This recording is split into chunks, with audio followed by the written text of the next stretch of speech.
స్వప్రయోజనాల కోసం జగన్ చంద్రబాబు మోదీ కొంగు పట్టుకుని తిరుగుతున్నారని పీసీసీ చీఫ్ షర్మిల మండిపడ్డారు.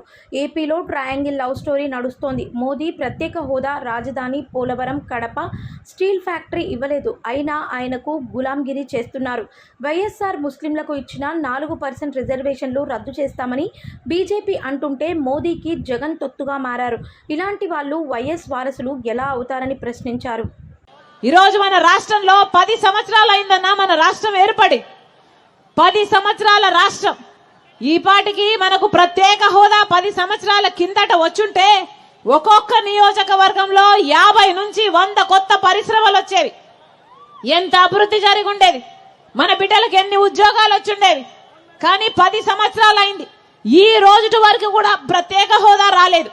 కారణం, ముఖ్యమంత్రిగా చంద్రబాబు గారు ప్రత్యేక హోదా కోసం ఏది చేయలేదు. ముఖ్యమంత్రిగా అయినాక జగన్మోహన్ రెడ్డి గారు కూడా ప్రత్యేక హోదా కావాలని ఒక్కసారి కూడా ఏ ఉద్యమము చేయలేదు. ఇద్దరు ఈరోజు ప్రతిపక్ష నాయకుడైనా పాలకపక్ష నాయకుడైనా చంద్రబాబు గారైనా జగన్మోహన్ రెడ్డి గారైనా ఇద్దరు బీజేపీ పార్టీకి గులాంగిరి చేస్తున్నారు.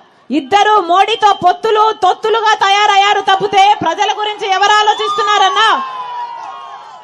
ఇద్దరికి ఏమీ తేడా లేదు. ఒకరికేమో ఉన్నది మోడీతో బహిరంగ పొత్తు, ఇంకొకరికేమో జగన్మోహన్ రెడ్డి గారికి మోడీతో ఉన్నది అక్రమ పొత్తు. ఈరోజు మోడీకి ఇద్దరు 2 కళ్ళు అయ్యారు. ఒక కన్ను చంద్రబాబు గారు అయితే మోడీకి ఇంకో కన్ను జగన్మోహన్ రెడ్డి గారు. ఇద్దరికి తేడా లేదన్నా, ఇద్దరికి మోడీ కావాలట. ఎందుకంటే మోడీ అధికారంలో ఉన్నాడు కాబట్టి స్వప్రయోజనాల కోసం ప్రజల ప్రయోజనాలను మొత్తము తాకట్టు పెట్టారు. మోడీ కొంగు పట్టుకొని వేలాడుతున్నారు. మన రాష్ట్రంలో ఇక్కడ ఒక ట్రయాంగిల్ లవ్ స్టోరీ నడుస్తుంది. అర్థమవుతుందా అన్నా? అర్థమవుతుందా? మోడీ మనకు ప్రత్యేక హోదా ఇవ్వలేదు, పోలవరం ప్రాజెక్ట్ ఇవ్వలేదు, కడప స్టీల్ ఫ్యాక్టరీ ఇవ్వలేదు, రాజధాని ఇవ్వలేదు. అయినా కూడా అదే మోడీకి గులాంగిరి చేస్తున్నారు. ఒక పక్క జగన్మోహన్ రెడ్డి గారు, ఒక పక్క చంద్రబాబు గారు. అసలు రాజశేఖర రెడ్డి గారి కొడుకు జగన్మోహన్ రెడ్డి గారు, రాజశేఖర రెడ్డి గారు బీజేపీ పార్టీని ఎంతగా వ్యతిరేకించారో మీకు తెలియదా అన్నా?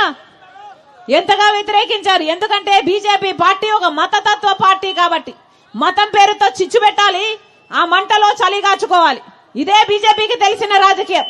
ఒక మతాన్ని అవమానించాలి, ఇంకో మతాన్ని రెచ్చగొట్టాలి. ఇదే బీజేపీకి తెలిసిన రాజకీయం.